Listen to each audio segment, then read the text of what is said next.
조갑제 TV 시청자 여러분 안녕하십니까? 2022년 8월 29일 오후 1시 30분입니다. 저희 방송을 들어주시는 해외 동포 여러분, 그리고 북한 주민 여러분, 정말 감사합니다. 대한민국은 시끄럽지만 발전하는 나라입니다. 북한은 조용하지만 후퇴하는 체제입니다. 민주주의는 항상 시끄럽습니다. 또 시끄러워야 발전하게 되어 있습니다. 요사이 국민의힘 당내 분란이 저렇게 시끄럽지만 저게 다 법의 테두리 안에서 해결되게 되어 있습니다. 자, 그런데 윤석열 대통령이 오늘 또 출근길 기자회견에서 큰 실수를 했습니다. 이 결정적 순간의 결정적 실언입니다. 이게 출근길 기자회견을 해서는 안 된다는 이유가 바로 이런 겁니다.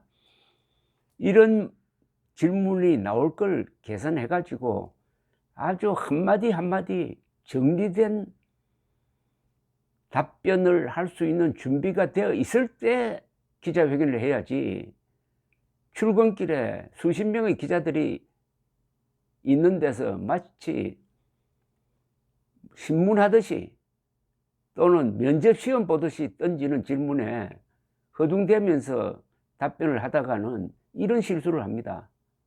우선 그 내용을 소개를 해드리겠습니다. 출근길 기자회견에서 이런 이야기를 했습니다. 저는 우리 당 의원과 우리 당원들이 중지를 모아 내린 결론이면은 그 결론을 존중하는 것이 맞다라고 했습니다. 대통령이 역할을 해야 한다는 이야기가 나온다는 기자의 질문에 이같이 답했습니다.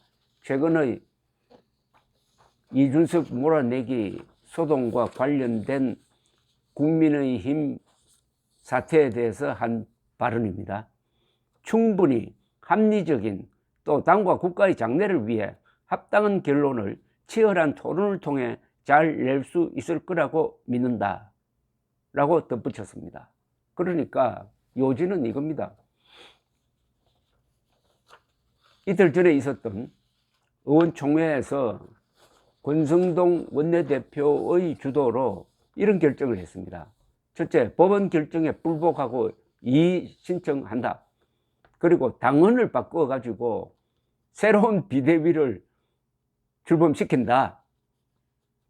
동시에 이준석 당대표에 대한 추가적 징계를 윤리위에 요구하겠다 이겁니다. 그러니까 법원의 결정에 정면 도전하겠다는 결과를 내어놓았더니 완전히 지금 국민의힘 내부가 내전 상태입니다. 권성동 원내대표가 물러나야 해결책이 나온다는 이야기가 여기저기서 지금 튀어나오고 있는데, 윤석열 대통령이 그 권성동 대표의 판단을 존중하겠다는 발언을 한 셈이죠. 우리 당 의원과 우리 당원들이 중지를 모아 내린 결론이면은 존중하는 것이 맞는다. 그러면 질문할 게 있습니다. 그 결론이 법과 맞지 않으면 어떻게 되죠?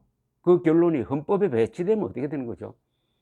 지금 법원은 그렇게 판단을 하지 않습니까? 법원은 이준석 몰아내기를 위한 이 비대위 출범 과정은 문제가 있다.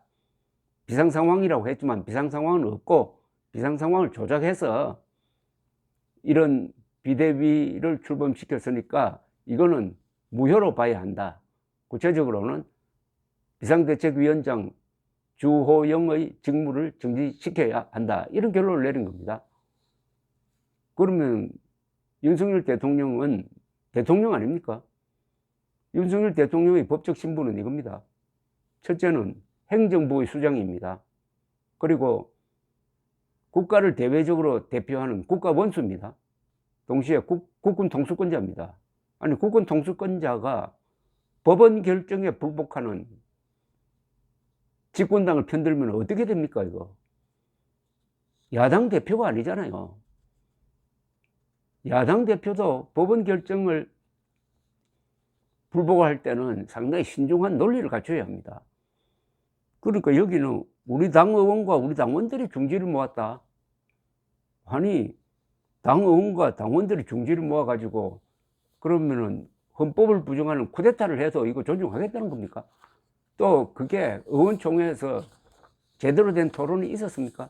참석자도 110명 중에서 70여 명밖에 되지 않았습니다. 합리적인 토론을 했다고 생각하는 모양인데 합리적인 토론이 되지 않았습니다. 그러니까 그 결론이 나오자마자 그 결론에 불복하는 사람들의 목소리가 높아지고 있지 않습니까? 벌써 당헌을 바꾸려면은 전국위원회를 소집해야 되는데 전국위원회 의장인 서병수 의원이 공개적으로 선언을 했습니다. 나는 이제 전국위 소집 안 하겠다. 2번 실수는 안 한다. 법원 판단을 존중해야 한다. 김태흠 충남지사는 왜 이렇게 복잡하게 하느냐. 한 사람만 물러나면 된다. 권성동 원내대표 물러나고 새 원내대표 뽑고 그 사람 중심으로 당을 정상화시키면 된다. 권성동 물러나야 된다.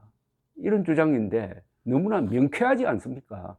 쉬운 길이 있는데 왜 이렇게 복잡합니까? 자, 이의 신청을 한다고 한들 받아들여지겠습니까? 당헌을 고치겠다고 하는데 지금 서병수 전국위 의장이 이렇게 거부 선언을 하면 이거 제대로 소집이 됩니까? 그리고 이준석을 추가 징계한다면은 이준석이 가만히 있겠습니까? 그것도 추석 전에 한답니다. 시간 끌면 어떻게 됩니까? 정치에서 제일 중요한 것은 시간입니다. 타이밍을 놓쳐버리면 회복 불가능합니다. 시간을 질질 끄는 사이에 나라가 뒤숭숭해져 가지고 윤석열 대통령이 하고 싶은 일에 집중할 수가 없잖아요. 그런데 오늘 기자회견에서 왜 이런 실언을 하느냐. 제가 거듭거듭 이야기하지만 이게 청와대를 졸속 이전하는 것의 일종의 저주입니다. 저주. 청와대 이전이 저주입니다.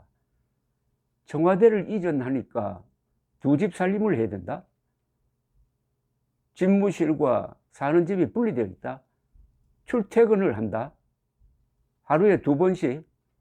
근데 최근 통계를 보니까 출퇴근하는데 이 경호, 교통 이런 걸 맡아서 하기 위해서 경찰 병력이 하루에 300명씩 추가 투입이 된다는 겁니다. 아니, 출퇴근하는데 경찰관 300명이 투입되면은 그 도둑 소매치기는 언제 잡습니까? 그거 플러스 출근길 기자회견을 왜 하느냐 이겁니다. 출근길 기자회견. 출근길 기자회견을 할 게 아니라 윤석열 대통령은 자기가 국민에게 하고 싶은 말이 있으면 그때 기자들을 불러야 합니다. 기자들을 위한 기자회견을 하고 있지 않습니까? 윤석열 대통령은 자신과 국민을 위한 기자회견을 해야 합니다. 그것도 말씀드리지만은 윤석열 대통령은 지금 야당 대표가 아닙니다. 핍박받던 검찰총장도 아닙니다. 법치 수호자입니다. 헌법 책무를 한번 다시 읽어보십시오. 헌법 제66조 대통령은 국가의 독립, 영토의 보전, 국가의 계속성, 헌법 수호 책무를 진다고 되어 있습니다. 헌법을 수호하려면 법원 판단을 존중해야 합니다. 이번 법원 판단은 사실상 윤석열 대통령을 향한 결정입니다. 당내 민주주의를 훼손시키면 안 된다. 비상상황이 아닌데도 비상상황을 조작을 해가지고 이준석을 몰아내려고 하는 것은 이것은 헌법과 정당법에 위반된다.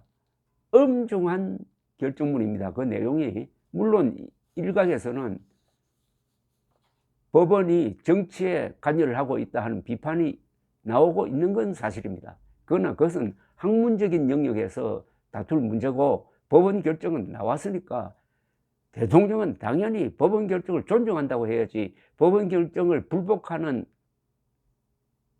국민의힘 잘한다고 박수를 치면은 이건 심각한 헌정비기로 갈 수가 있습니다. 이 정도 이야기하겠습니다. 감사합니다.